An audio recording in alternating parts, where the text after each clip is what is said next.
इसमें बहुत सिंपल सी बात है कि बंडलिंग इज़ बेसिकली जब आप दो गुड्स को बेसिकली इकट्ठे एक बंडल के फॉर्म में बेच दो, तो दैट इज़ बंडलिंग। इसका इंट्रो यू कैन रीड, उसमें बस एग्जाम्पल है, तो I am not going through that. इसका बेसिक एग्जाम्पल यही है कि जैसे माइक्रोसॉफ्ट जो है वो अपना वर्ड लेट्स से मतलब वो अपना विंडोज़ जो है, विंडोज़ का जो उसका ऑपरेटिंग सिस्टम है और साथ में इंटरनेट एक्सप्लोरर दोनों को क्लब करके बेचता है। तो ये एक तरीका है बंडलिंग का। अब हम ये देखेंगे कि बंडलिंग से एक्चुअली में प्रॉफिट्स बढ़ते हैं, कैसे बढ़ते हैं, क्यों बढ़ते हैं, ऑल ऑफ दैट हम देखेंगे। तो सी दो स्टेशंस है अलग अलग और उनकी मैक्सिमम विलिंगनेस टू पे बताई हुई है फिल्म एक्स के लिए, फिल्म वाई के लिए।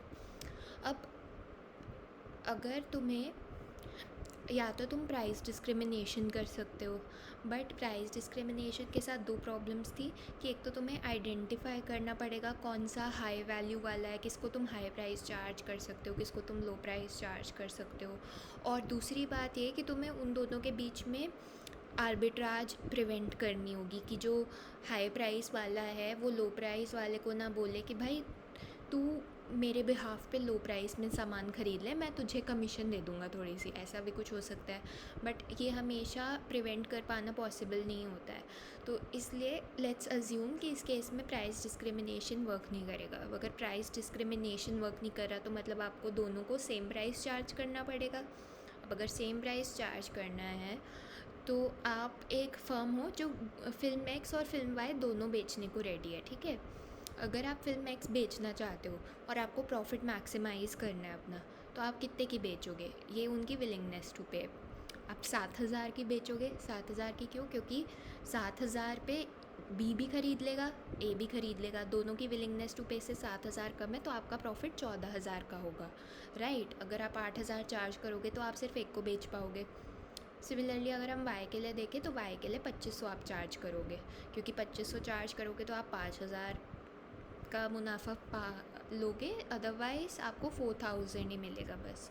सो ये पूरा पॉइंट है, ठीक है। बट अगर आप बंडल बनाने का सोचो तो फिर क्या होगा। आपने सोचा कि फिल्म एक्स फिल्म वाई को अलग अलग बेचने की बजाय इकट्ठे एक बंडल के तौर पे बेचते हैं। ऐसे में अब क्या होगा कि आप क्या करोगे, अब आपको बंडल बेचना है, फिल्म एक्स और वाई का एक एक यूनिट कंबाइन करके दोनों को बेचना है।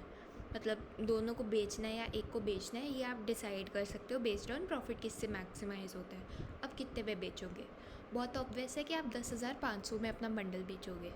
स्टेशन ए जो है वो 10,500 देने को तैयार है दोनों का मिला के, बी जो है वो 11,000 देने को तैयार है। अगर आप 10,500 में बेचते हो तो आपको 21,000 का फ़ायदा होता है, राइट।